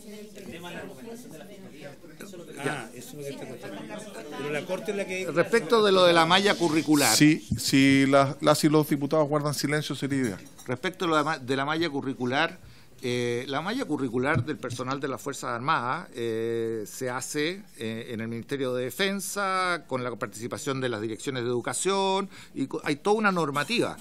Lo que yo estoy diciendo es que esa malla curricular no puede incluir de manera permanente entrenamiento para cumplir funciones de orden público, porque eso sería vulnerar la Constitución, ¿ya? La politización, ya me referí, ¿no es cierto?, el presupuesto, también dotar a las Fuerzas Armadas en forma permanente de equipamiento, que es caro y es especializado, también, digamos, requeriría de una glosa presupuestaria especial. O sea, la ley esta requeriría un financiamiento. Y no solamente el armamento, sino que la contratación eventual de profesores, de entrenamiento, etcétera, ¿ya?, en la formación. Así que eso efectivamente. En cuanto a la SEAD, existían reglas de uso de la fuerza, claro, y tengo las mismas críticas que respecto de esto. Tengo las mismas críticas, las reglas que estaban por decreto supremo, con la única diferencia de que esas normas eran por decreto supremo. Por lo tanto, si esas normas se oponían a las causales de eximiente de responsabilidad del Código Penal, primaba claramente el Código Penal. Ahora, como van a tener esas mismas reglas llenas de defectos en la categoría de ley, van a contaminar la aplicación de las normas vigentes del Código Penal. Así que en ese sentido, ahí hay un grave problema, ¿ya? Y lo de la ley de la fuga, no sé, no la conozco. Esa ley de la fuga, permítame no conocerla. Muchas gracias, Muchas gracias, don Cristian. Claramente la idea es poder regular estos temas desde el punto de vista legal para que efectivamente exista el rango y no se dé el problema que justamente tenemos, que efectivamente la jerarquía normativa impide, y muchas veces los juzgados lo que solicitan es el derecho general y no las circulares que establecen las reglas de uso de la fuerza del año 2020 y también la de Carabineros. Entonces, por eso es importante legislar y por eso se puede perfeccionar. Vamos a dar paso, disculpe, diputada Plasencia, a los otros expositores y le vamos a pedir, si fueran tan amables, de poder acotar su exposición, y le vamos a pedir a don Javier Velázquez que nos entregue su opinión respecto a este proyecto de ley. Don Javier Velázquez es abogado de la Pontificia Universidad Católica de Chile, es doctor en criminología y profesor de la Universidad de la Frontera. Tiene usted la palabra, don Javier, por 7 minutos. Javier Velázquez Valenzuela. Muchas gracias, señor presidente. Un poco por su intermedio quiero saludar a todos los honorables diputadas y diputadas. Y en el fondo me parece muy interesante poder estar participando en esta discusión.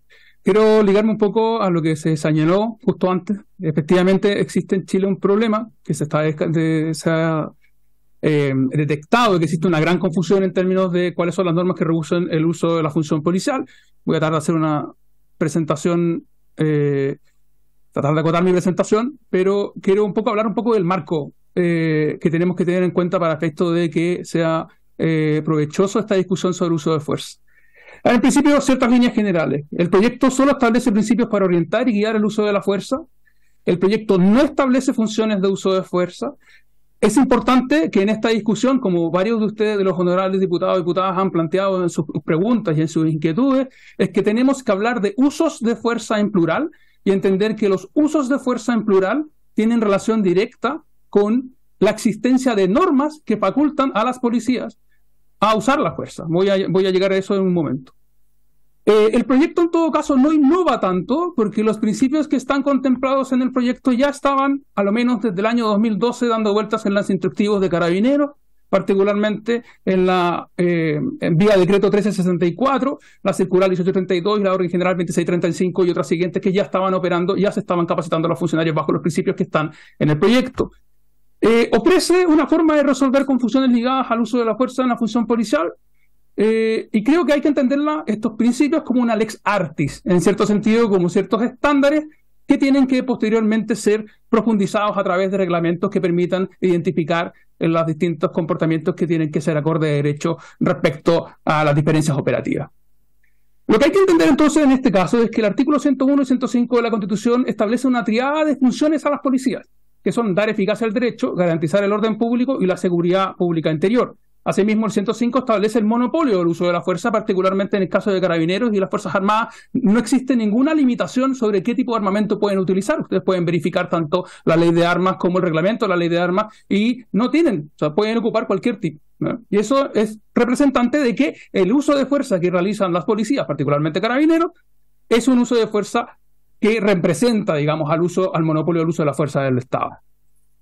En este contexto es importante entender que cuando hablamos de dar eficacia al derecho, hablamos de una serie de funciones policiales vinculadas a dar cumplimiento compulsivo y coactivo de ciertas decisiones de autoridad. Efectivamente, en nuestro ordenamiento jurídico existe una serie de normas mediante las cuales la autoridad judicial o la autoridad administrativa puede solicitar a la policía utilizar la fuerza en contra de civiles que están desobedeciendo y que no ni siquiera han cometido un delito.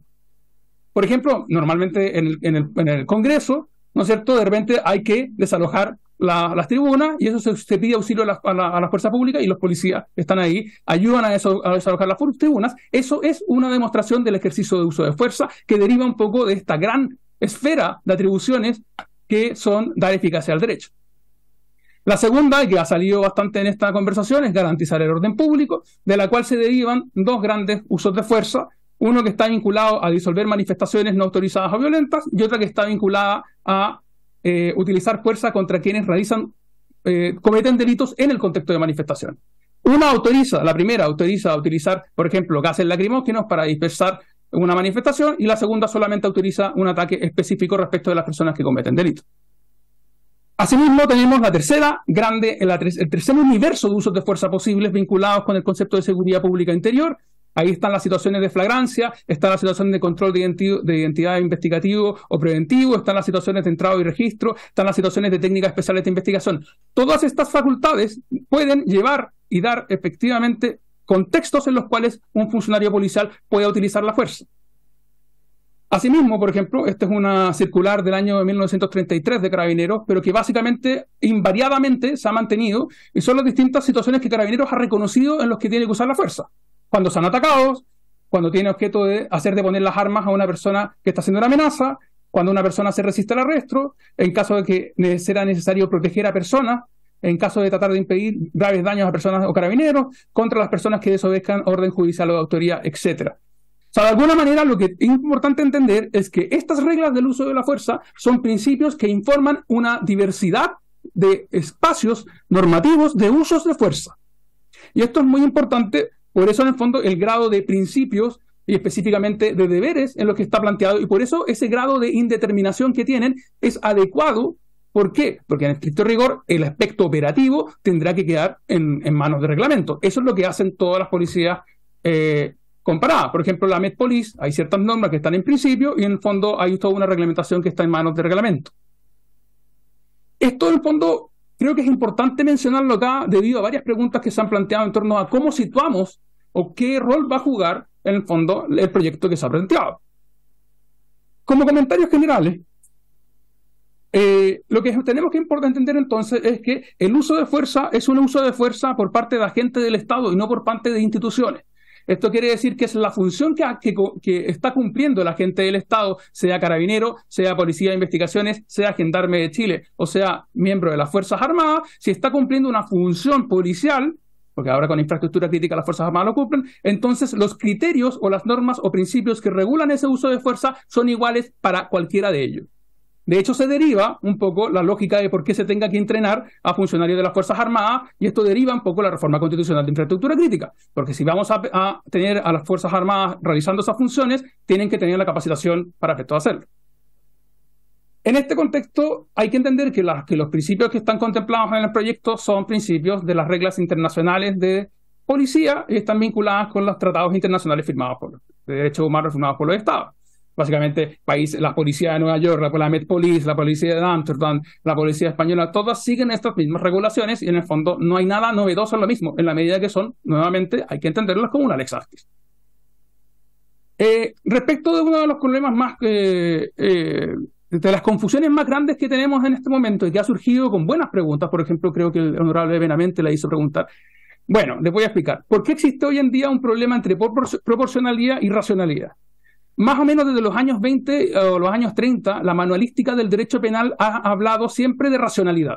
¿Por qué lo ha hecho? Es porque el Código Penal, la legítima defensa, habla de racionalidad y posteriormente, a partir de 1926, el Código de Justicia Militar ha hablado siempre de racionalidad.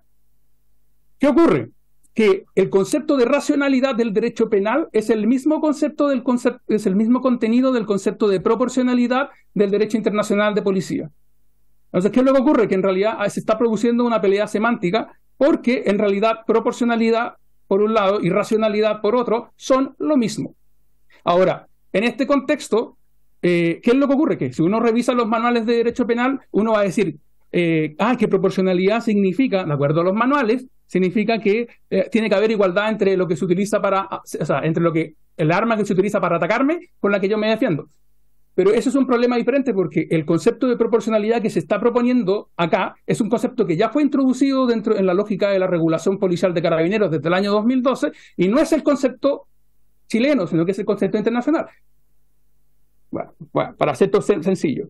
El concepto que la doctrina penal en Chile le ha dado a la racionalidad es el concepto que en el derecho internacional de policía le han dado a la proporcionalidad. Por tanto, a mi entender, es inútil tener ambos conceptos en el proyecto y basta con tener uno. Ahora, ¿vamos a decirle proporcionalidad o racionalidad? Yo creo, en lo personal, creo que lo más pragmático es decir que si la legítima defensa habla de racionalidad, el principio tiene que llamarse racionalidad para efecto de que el proyecto pueda dialogar inmediatamente con las normas del Código Penal. De otra forma, si mantenemos el concepto de proporcionalidad en la ley, tendríamos que modificar la legítima defensa privilegiada de policía para efecto de hablar de proporcionalidad y no de racionalidad. Acá sí, y esto yo creo que es importante reconocer, o sea, existe una introducción, una innovación en términos del derecho internacional de policía que es adecuado, pero al mismo tiempo tenemos que hacer algunos ajustes para efecto de que esto pueda dialogar de manera coherente con la regulación penal. Otro concepto que es relevante, y creo que lo mencionó el diputado Kaiser, es el tema de las definiciones. Por ejemplo, armamento menos letal es un concepto técnico que se entiende que son aquellas armas que por diseño han sido fabricadas para no provocar la muerte de una persona, más allá que puedan provocarlo, pero en estricto rigor tienen diseños técnicos que hay que atender. Por tanto, surge el siguiente problema. Si yo voy a definir armamento menos letal en la ley, tengo que establecer un organismo, que puede ser el Ministerio de Interior, que puede ser el Ministerio de Defensa, pero alguien va a tener que evaluar qué arma se va a utilizar y alguien va a tener que determinar cuáles armas van a ser consideradas menos letales y cuáles no. Por ejemplo, la munición de balas de goma es considerada normalmente munición de armas menos letales. Las municiones de plomo en general son consideradas letales. Esto es importante porque adicionalmente también es importante que la ley contemple una definición de armamento menos letal, o sea, letal, y de armamento y equipamiento conexo, porque efectivamente son principios que debieran orientar claramente el comportamiento policial. Ahora, en este contexto, una sugerencia que se puede utilizar en este momento es tomar como en cuenta el Scientific Advisory Committee of Medical Implications of Less Lethal Weapons del Reino Unido, que es el órgano del Ministerio de Defensa en el Reino Unido, que es quien cataloga qué armamento es admisible ser usado por la policía y en qué contextos, qué armamento va a ser letal, menos letal y qué armamento realmente no se puede utilizar nunca en estos contextos. Finalmente, para no ya dar poco tiempo que tenemos, quisiera también señalar que sí echo de menos un aumento de rendición de cuentas que no esté en manos de las policías, que esté en manos del Ministerio del Interior y el Ministerio Público. Hoy en día no hay estadísticas sobre situaciones en las cuales se esté utilizando la fuerza por parte de las policías, sea que sea justificado o no. Es importante que se guarde estadística. Por ejemplo, desde el año 2017, la Met Police y la policía y las distintas policías del Reino Unido tienen una estadística pública en la cual se van registrando todos los eventos en los cuales se ha utilizado la fuerza, y esto también permite, como para efecto de informar las políticas públicas, verificar en el fondo cómo se está usando la fuerza, qué se está usando, dónde estamos fallando, y eso ayuda a, por un lado, a la transparencia, rendición de cuentas y también a mejorar el ejercicio de la función policial. Y finalmente un comentario es que también considero que es importante que se consideren más reglamentos que los que están contemplados ahí. Es necesario entender que hay varios reglamentos operativos que son necesarios, entre ellos sobre mantenimiento del orden público, control fronterizo, control preventivo de identidad, también reglamentos de armamento específico. En general, y con esto cierro, creo que es un buen avance el que estemos discutiendo esta ley, es un buen avance que exista un marco, y en general creo que lo que sí tenemos que tener en consideración es que esta ley establece un lex artis que va a permitir a las policías tener confianza de en qué momento están ejecutando bien, porque vamos a tener que capacitarlo, y al mismo tiempo también permite resolver los problemas que se han levantado en torno al temor de que el Ministerio Público esté usando un poco arbitrariamente las facultades de investigaciones policiales. Me parece que en el fondo son estándares que han sido probados en policías de otros países, que no han tenido problemas, que ya han sido puestos en práctica en Chile a través de Carabineros de Chile, y por tanto entonces creo que el proyecto podemos seguir discutiendo, es perfectible, pero en principio ese es el marco, digamos, normativo de este proyecto. Muchas gracias. Muchas gracias, don Javier. Con el objeto de dinamizar la sesión, le voy a ofrecer de inmediato la palabra a don Daniel Soto, que nos acompaña telemáticamente. Don Daniel es abogado especializado en políticas de seguridad, derechos humanos y ética corporativa, es investigador de la Escuela de Negocios de la Universidad Adolfo Ibáñez y director del Programa de Prevención de Fraudes Corporativos. Tiene usted la palabra, don Daniel. 7-8 minutos, por favor. Muchas gracias, señor presidente, y saludo a los señores y señoras diputados a través suyo. Yo quisiera exponer dos aspectos que me parecen relevantes. Primero, justificar la necesidad de una ley de esta naturaleza. Y en segundo término, señalar qué aspectos resulta conveniente regular en una ley de este tipo. Es importante una ley que regule el uso de la fuerza porque uniforma las normas que impactan en los aspectos más sensibles de la función de policía. Como señalaba el profesor Velázquez, es la función de policía lo que hace que sus funcionarios estén regulados por normas de policía. A diferencia de lo que señalaba el invitado don Cristian Araya, no es la naturaleza de la organización la que establece la norma que va a regular la función de policía. De esta manera resulta equivocado señalar que debiesen existir normas de tipo distinta para regular la fuerza cuando ésta es ejercida por militares o por policía, dado que la función de policía sigue siendo idéntica, de modo que la norma que debiese regular la conducta es una norma de policía. Esta ley, además de lo que señalaba don Rodrigo Bustos, de que se enmarca dentro de un estándar internacional de regulación jurídica, legal, impacta positivamente en el desempeño de las policías porque da eficacia al desempeño del uso de la fuerza, protege el ejercicio de la coerción física ejercida por funcionarios encargados de hacer cumplir la ley y mejora un aspecto que es relevante, que es el de la rendición de cuentas. Ahora, ¿cuáles son los aspectos importantes que una ley de este tipo debe regular? Son dos cuestiones que se enuncian y que se describen de este proyecto, pero que ameritan adecuaciones. Por una parte, es relevante llamar la atención respecto de la proporcionalidad. Como señalaba el profesor Velázquez, proporcionalidad y racionalidad son conceptos análogos. La proporcionalidad en términos de las normas que regulan el estándar internacional de policía no es equivalencia entre la agresión de un delincuente con una correspondiente fuerza que ejerce un policía. La proporcionalidad no es un empate entre buenos y malos. La proporcionalidad es ejercer la fuerza que sea necesaria para vencer una resistencia, neutralizar una agresión, pero causando el mínimo daño y teniendo en consideración el beneficio que se obtiene de la aplicación de la fuerza. De esta forma, la proporcionalidad en el ámbito policial debe ser idéntica si esta es ejercida por funcionarios de carabineros, por funcionarios de investigaciones, de la policía marítima o por funcionarios militares que están excepcionalmente desempeñando funciones policiales. La proporcionalidad, entonces, es un concepto que es relevante y que requiere cierta mejoría en el proyecto que se está planteando, porque, por ejemplo, no es aceptable en las normas de aplicación de la ley aceptar la posibilidad del daño colateral.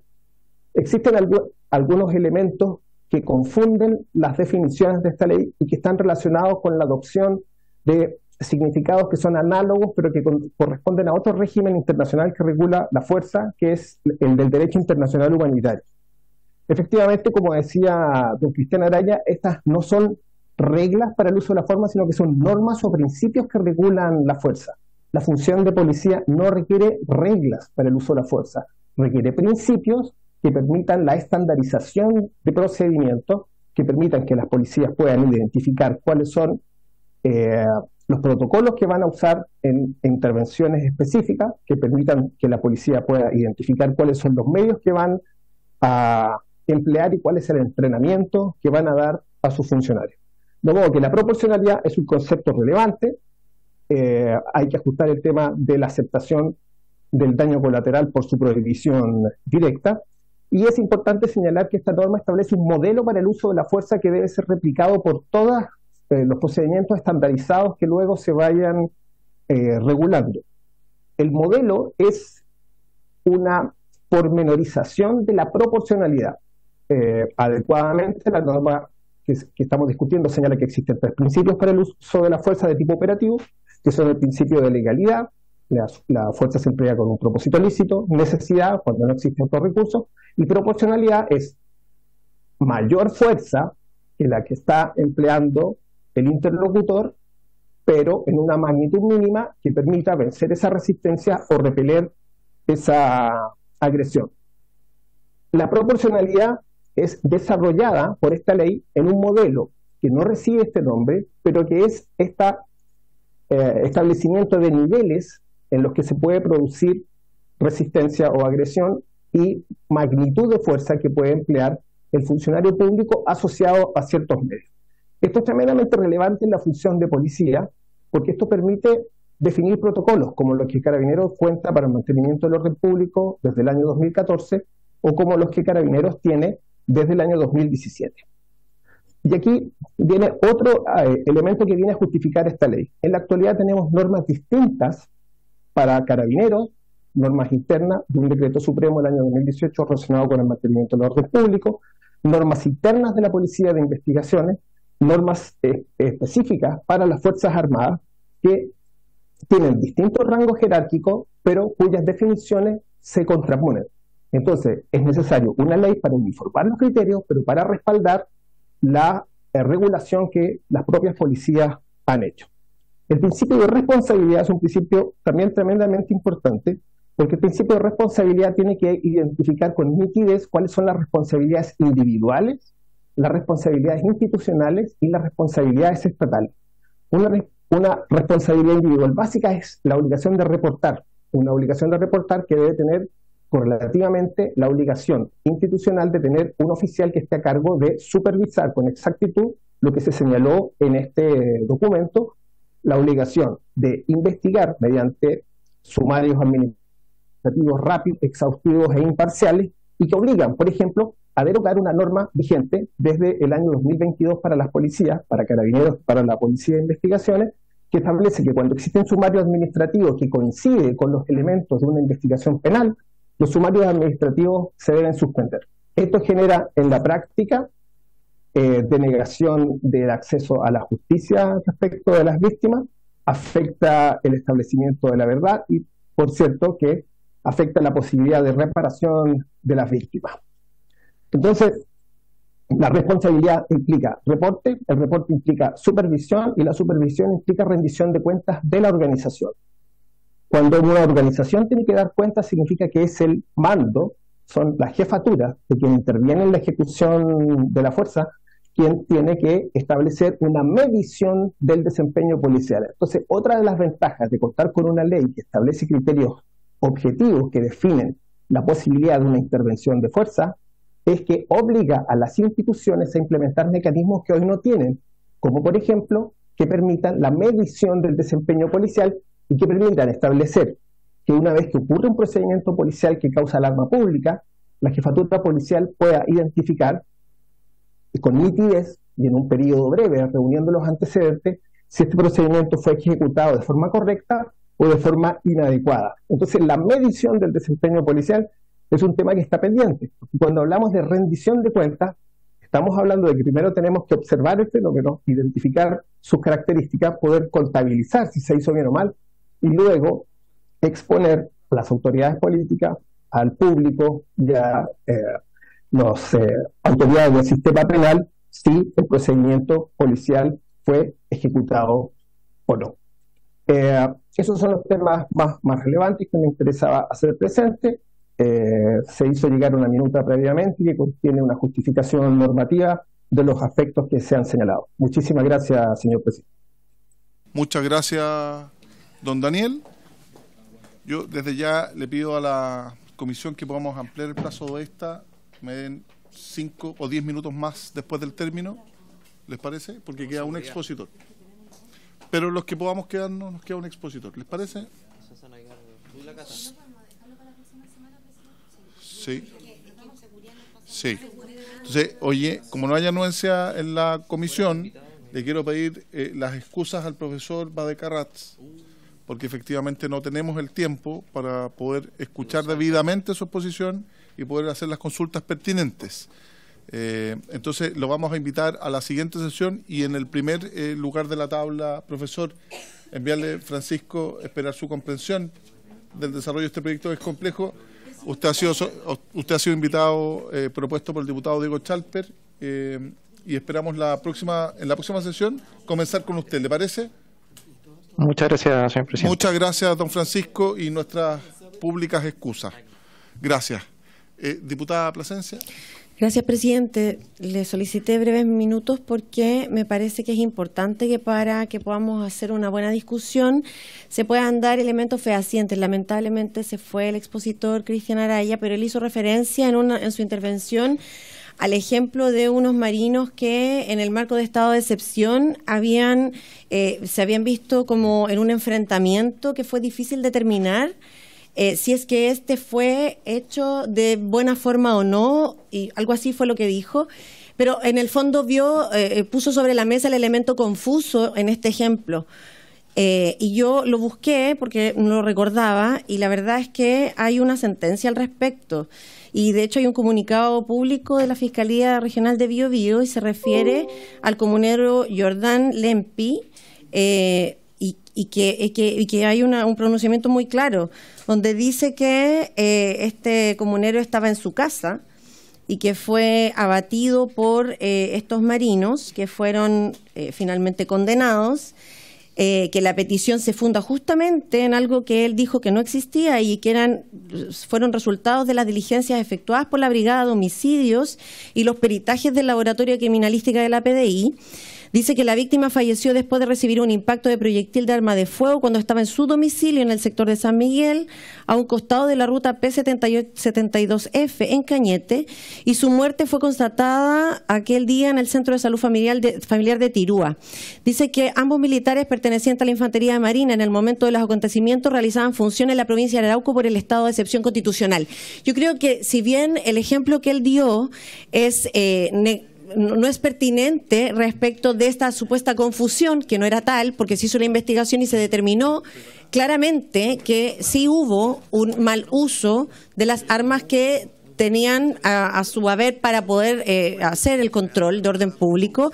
Sí sirve, presidente, disculpe, presidente, sí sirve porque me interesa que lo mantengamos presente, sí sirve para decir justamente que es necesario regular el uso de la fuerza por ley. Justamente el ejemplo que él da sirve para decir que en estos temas, que si bien son excepcionales, son parte de la función que tienen que realizar las Fuerzas Armadas, se requiere claridad. Claridad para el uso de las armas de servicio, claridad para cuando tienen que cumplir funciones de orden público, y eso hoy día no existe. Entonces, no es pertinente respecto del ejemplo que él da, pero sí es pertinente para decir que justamente esta legislación es indispensable. Gracias, presidente. Bueno, tal como lo hicimos ver cuando terminó esa locución, que justamente era necesario que tenga rango legal de reglamentario y no reglamentario. Diputado Sánchez, y cierra el diputado Winter. Sí, presidente. Sobre el mismo caso, dado en el fondo la publicidad, evidentemente, con que se están diciendo todas las cosas que afirmamos aquí en esta comisión, me gustaría solicitar que oficiemos al tribunal que está llevando esta causa, porque hasta donde yo sé todavía no hay sentencia judicial, no hay nadie condenado, y tal como dijo don Cristian Araya, en su minuto no se establecieron cautelares en contra de ninguno de estos dos infantes de Marina. Sería bastante problemático, por decirlo menos, que aquí en esta comisión estemos imputándole un delito a dos uniformados que, entiendo, incluso siguen en servicio activo, no han sido desvinculados, esa es la información al menos que tengo yo. Entonces, que se esté afirmando de forma tan categórica acá que serían culpables de conductas delictivas dos personas que, hasta donde yo sé, no han sido condenados aún. Por eso me gustaría solicitarle que oficiemos al Poder Judicial para que nos pueda, en el fondo, entregar los antecedentes, que sean públicos, por supuesto, respecto del estado judicial de esta causa. Muchas gracias. Muchas gracias. A mi juicio el punto ya está hecho. Hago la salvedad que el profesor Araya lo dio única y exclusivamente por vía ejemplar. Él mismo planteó que no tenía un conocimiento acabado de la problemática, pero solo para graficar la necesidad de justamente reglamentar este tipo de materias. Diputado Winter. Muchas gracias, presidente. Perdón, tengo una duda. Respecto al tiempo. No al mío. Al hecho de que quedan 3 minutos de comisión y estamos haciendo preguntas. ¿Cuál fue la definición al respecto? Porque si no, no van a haber respuesta. No, si usted quiere hacer preguntas, ¿puedo hacer preguntas al profesor Soto? Ya, no. Claro, pero tendríamos que hacer acuerdo para ampliar o... Lamentablemente nos dieron la anuencia para poder ampliar. Lo que sí podemos hacer es pedirle... Entonces no tiene sentido que haga una pregunta si no hay respuesta. Y agradecer la disposición del profesor Soto en orden a que le podamos hacer llegar las preguntas por escrito. ¿Le parece, profesor? Y podamos dar lectura a ellas. Si alguien en la comisión quiere saber cuál era mi pregunta, me pueden preguntar. Entonces le queremos agradecer mucho a don Daniel Soto, al profesor Vázquez y también muy especialmente al profesor Valdecarratz, que en la siguiente sesión va a iniciar con las exposiciones. Y por haberse cumplido el objeto de la sesión, esta se levanta.